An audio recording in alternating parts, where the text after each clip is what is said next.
तो फिर से 4 साल के बाद NAS का सर्वे होने वाला है, जिसमें आपको FI बनाया गया होगा। परख नाम से ये सर्वे पूरे देश में 4 दिसंबर को होने वाला है। तो बहुत ही महत्वपूर्ण है कि एक FI कैसे कार्य करता है। चलिए इस वीडियो में जानते हैं और चैनल को सब्सक्राइब कर लीजिएगा। तो सबसे पहले बात करते हैं सेक्शन सैम्पलिंग की। तो जहाँ सेक्शन होंगे उसी स्कूल में सेक्शन सैम्पलिंग करना है, जहाँ नहीं है सेक्शन वहाँ सेक्शन सैम्पलिंग की ज़रूरत नहीं है। तो इसके लिए हमें पिन कोड लेना पड़ेगा एरिया का, और उस पिन कोड को हमको सम करना है, मतलब सारे अक्षरों को जोड़ना है। जोड़ने पर वह बिंदु प्राप्त करना है जो अंतिम बिंदु होगा। जैसे लास्ट में हमको मिलता है 5, तो सभी अक्षरों को जोड़ने पर हमको सम मिल गया 5। तो हमारा RS क्या हो गया 5।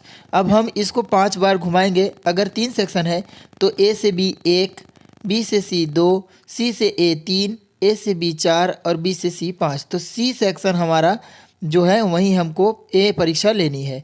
तो इस तरह से सेक्शन सैम्पलिंग किया जाता है दोस्तों। हो सकता है कि आपके यहाँ 2 ही सेक्शन हो, तो इसमें फिर 5वां नंबर कहाँ आएगा। देखिए A से B, B से A, A से B, B से A, A से B, तो B सेक्शन हो जाएगा 5वें नंबर में। अब बात करते हैं SI की। देखिए जहाँ 45 से कम बच्चे हैं वहाँ SI 1 आता है, लेकिन 30 से अधिक बच्चों पर आपको SI निकालना ज़रूरी है। 30 से कम बच्चों पर RS नहीं निकालें, सीधे उनको रोल नंबर के हिसाब से ही ID दे देना है जो रजिस्टर में आपको मिलेगा। तो एक रोल नंबर को 1 नंबर की ID आपको दे देनी है जहाँ 30 से कम बच्चे हैं, लेकिन 30 से अधिक पर आपको SI निकालना पड़ेगा। चलिए अब बताता हूँ आपको स्टूडेंट सैम्पलिंग करना।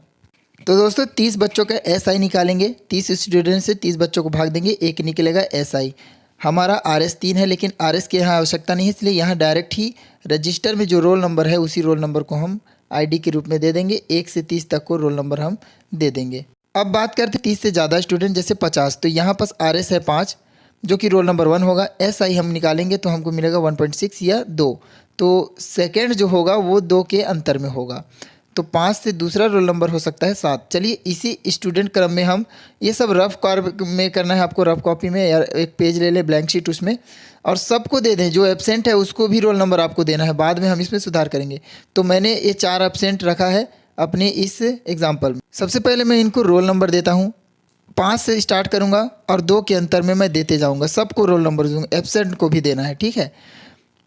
तो इस तरह से देखिए, या हो सकता है रिपीट भी हो सकता है। आपको 30 बच्चे करने में देखिए यहाँ से 22, 23, 24, 25 और 26 फिर से 1 पर आ गया, और कई सारे अब रिपीट हो जाएंगे।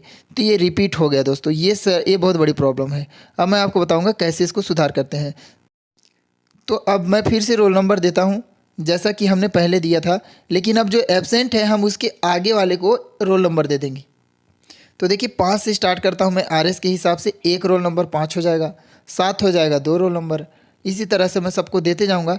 जहां एब्सेंट है मैं एब्सेंट के जस्ट आगे, जैसे आपका 16 और 17 एब्सेंट है ना, और 17 को 7 नंबर रोल नंबर मिल रहा था, तो हम 18 को दे देंगे, ठीक है।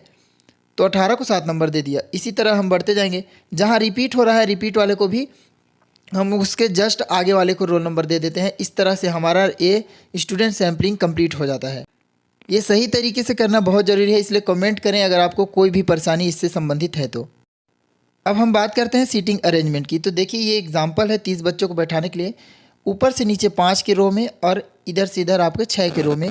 तो आप सेट जो आपको मिलेगा, जैसे 31 से 36 का सेट मिला है, तो हम उसको डायरेक्ट बांट देंगे। कभी भी हमारा प्रॉब्लम नहीं होगा, कोई भी बच्चा नहीं दोहराएगा, आसपास में भी नहीं रहेगा।